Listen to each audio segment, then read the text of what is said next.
Pradėsime nuo greičio suvokimo.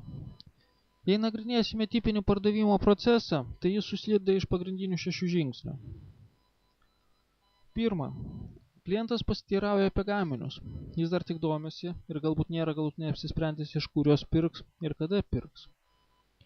Kai klientas priima sprendimą, kad jam įdomus jūsų gaminiai, perinama prie techninės dokumentacijos sudarymo etapo. Vienu atveju tai bus angų apmatavimas, kitu atveju baldų projekto parengimas ir panašiai. Nuo šio žingsnio klientas pradeda skaičiuoti laiką. Tai vyksta jo pasąmonėje, nes jis jau svajojo, kaip turės naują daiktą. Tačiau iš įmonės pusės tai yra natūralus procesas, nesusijęs su jokiamis didesnėmis emocijomis. Dar tiksliau, tai eilinis rutininis darbas. Tuo labiau, kad šis žingsnis negarantuoja sutarties pasirašymo. Trečias žingsnis. Parašomas pasiūlymas ir pateikiamas klientui. Jei klientas užkybo, pasirašomas sutartis ir gaunamas iš kliento avansinis mokėjimas. Nuo šios vietos įmonė pradeda skaičiuoti savo įsipareigojimų terminą klientui. Atkreipkite dėmesį, klientas laiką pradėjo skaičiuoti 2 žingsniais prieš tai. Pabandykite pastebėti, kiek jūsų įmonėje tarp šių žingsnių praeina laiko. Manau, pamatysite įdomių dalykų.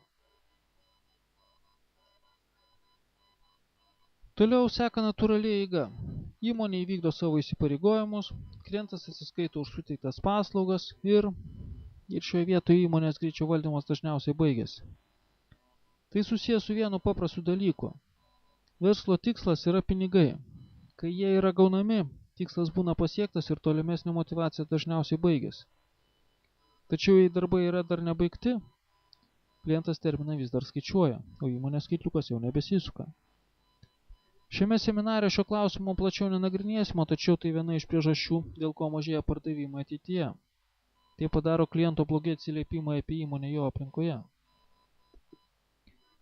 Mūsų stebėjimai rodo, kad daugiausia pardavimų yra prarandama tarp 2 ir 3 žingsnio. Tai vyksta dėl 2 priežasčių. Pirma, techninės dokumentacijos specialistas prisirenka vizitų visai savaitę pas klientus, o techninę dokumentaciją apibendrinęs atiduoda tik paskutinę savaitės dieną vadybininkui.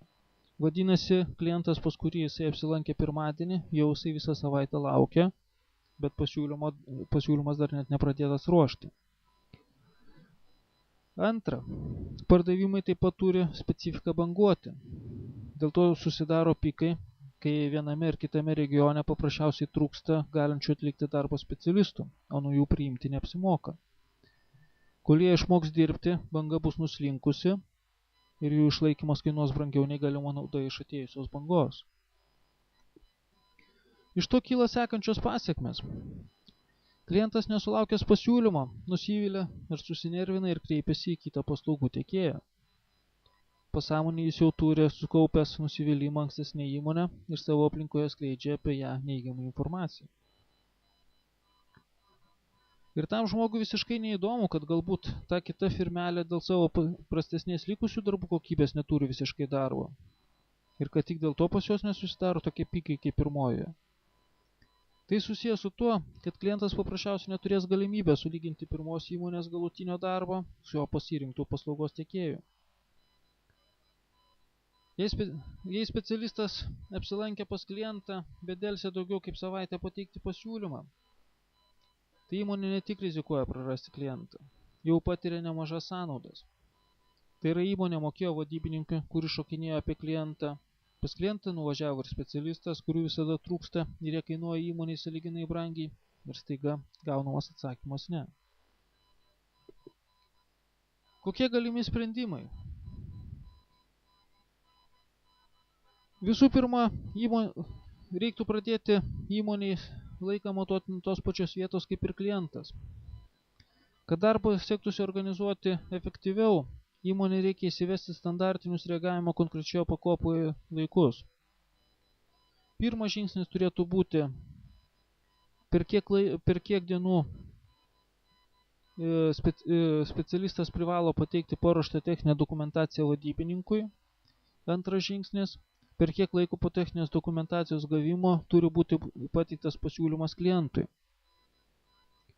Kadangi po techninės dokumentacijos paruošimo jūs patirėte didesnės išlaidas, jums griežtai reikia kontroliuoti antro žingsnio laikymasi, o pirmąjį laikyti kaip signalinį, ar su darbu spėjate susitvarkyti, ar jau nebe.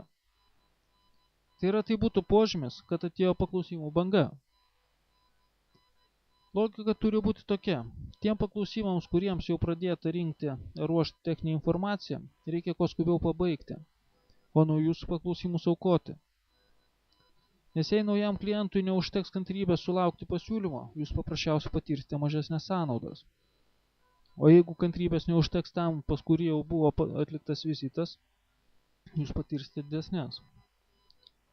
Jei pagal jūsų pasirinktą standartą jūs reguliariai vėluojate pateikti klientui pasiūlymus, jūs arba nusistatėte per griežtą standartą, kurio negalite fiziškai palaikyti, pavyzdžiui, nėra techninių sąlygų, arba jums standarto palaikymų reikia daugiau specialistų. Tik reikia vertinti ir jų išlaikymo sąnaudas. Požymis, kad pasirinktas standartinis reagavimo laikas yra per ilgas, turėtų būti sumažėjęs paklausimų virtimo pardavimais procentas. Tai yra, klientams neužtenka kantrybės sulaukti pasiūlymo ir jie kreipiasi į konkurentus, o konkurentai susisuka greičiau. Jei pradelsiamas techninės specifikacijos sudarimo laikas, o jūs turite atstovybių, filialų ar partnerių kituose regionuose, jums reikėtų kreiptis pagalbos į juos.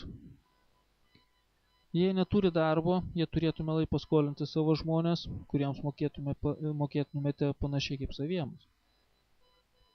Tokiu būdu tas specialistas generuotų naudą, o ne sąnaudas. Taip pat toks būdas leistų efektyviai nugesinti paklausimų bangą ir tikslingai panaudoti žmogiškuosius resursus. Jei tie žmonės priklauso jūsų filialui, jūs gaunate netgi dvigubą naudą. Pirma, jūs padidinate tikimybę parduoti daugiau tame regione, kur kyla paklausimų banga. Antra, sumažinate išlaidas tame regione, kur paklausimų nėra pakankamai. Tai yra, regione dirbantis specialistas paprasčiausiai neša jums naudą kitame regione ir jam nereikia mokėti už taip vadinamą darbo laukimo laiką. Kadangi toks specialistas gauna priedus už atliktą darbą, jam net kils motyvacija, nes jis tokiu būdu galės užsidirbti ir savo. Kad būtų lengviau įgyvendinti šių standartų laikymasi, reiktų keisti tokių specialistų priedų skyrimo sistemą. Jiems reikia priedus mokėti tik tada, jie pateikė techninius dokumentus ar pasiūlymus per standartinį laiką. Jei jie vėluoja, priedai turėtų būti skiriami mažesni. Tada šios grandys pačios rūpinsis, kad darbai būtų atlikti laiku ir jų nereikės stipriai kontroliuoti.